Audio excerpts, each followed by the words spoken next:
A digital transformation goes hand in hand with a financial transformation. When you are making to the shift to cloud, there are financial considerations around how the cloud will impact your financial positions and the accountable KPIs and the processes that CFO and the financial team need to understand.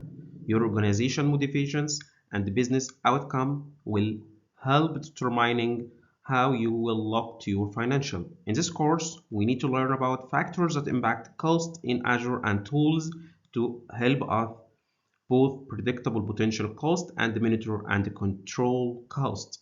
I'm Mohammed Saad. I'm cloud architect. I hope to join with me in this journey.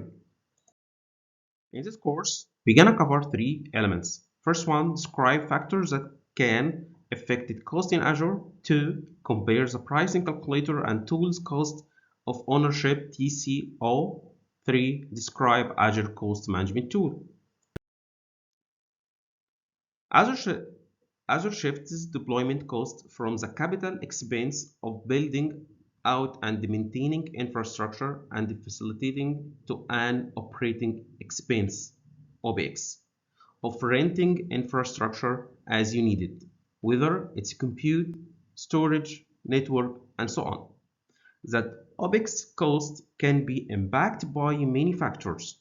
Some of impacting factors are, as you see in the screen, resource type, consumed, maintaining, geographically, subscription type, Azure Marketplace. Let's start with resource type.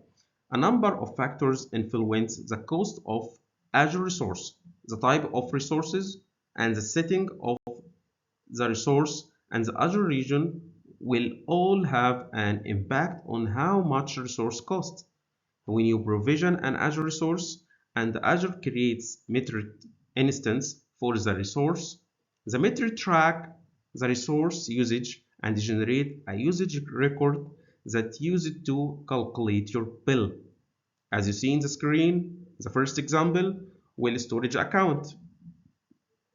With the storage account, you specify a type such as a blob, performance tier, and access tier, and redundancy setting, and regions, creating the same storage account in different region may show different cost and chart and changing any of setting may also impact the price.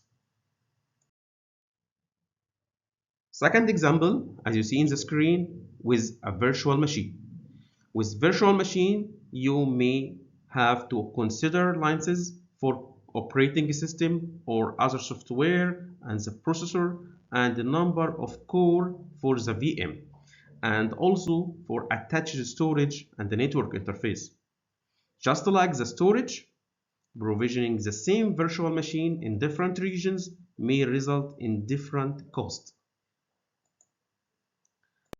Let's jump with another factors into maintenance. The flexibility of the cloud makes it possible to rapidly adjust resource based on demand. Using a resource group can help keep all of your resources organized. In order to control cost, it's important to maintain your cloud environment. For example, every time you provision a VM, additional resource such as a storage and the network are also provisioned. If you deprovision the VM, this additional resource may not deprovision at the same time, either intentionally or unintentionally. By keeping your eyes in your resource and make sure you are not keeping around resources that are not longer needed. Three factors will be geographically.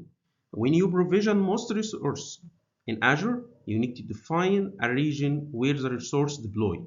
Azure infrastructure is distributed globally, which enable you to deploy your service centrally or close to your customer, or something in between.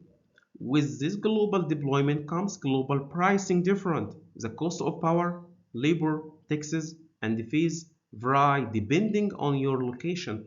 Due to this variation, Azure resource can differ in the cost to deploy depending on the region. Another factor will be network traffic. Billing zones are a factor in determining the cost of the some Azure services. Bandwidth refers to data moving in and out of data centers. Some inbound data transfer are free. For outbound data transfer and data transfer pricing is based on zone. So a zone is geographically group of Azure region for billing resource. The bandwidth pricing page has additionally information on pricing for data increase or egress or transfer. Let's jump with subscription type with another factors. Some Azure subscription type also included usage allowance, which affected cost. For example, an Azure Trial subscription provides access to a number of Azure products that are free 12 months. It's included for credit to spend with your 1 month to sign up. You will get access more than 25 products that always free. Last one will be consumption. Pay as you go has been consistent since throughout, and that is the cloud payment model where you pay for resource that using during billing cycle.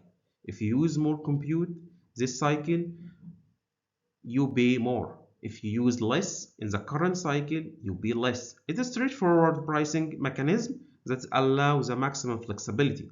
However, Azure also offers the ability to commit to use a set of amount of cloud resource in advance and receiving this discount on this reserved.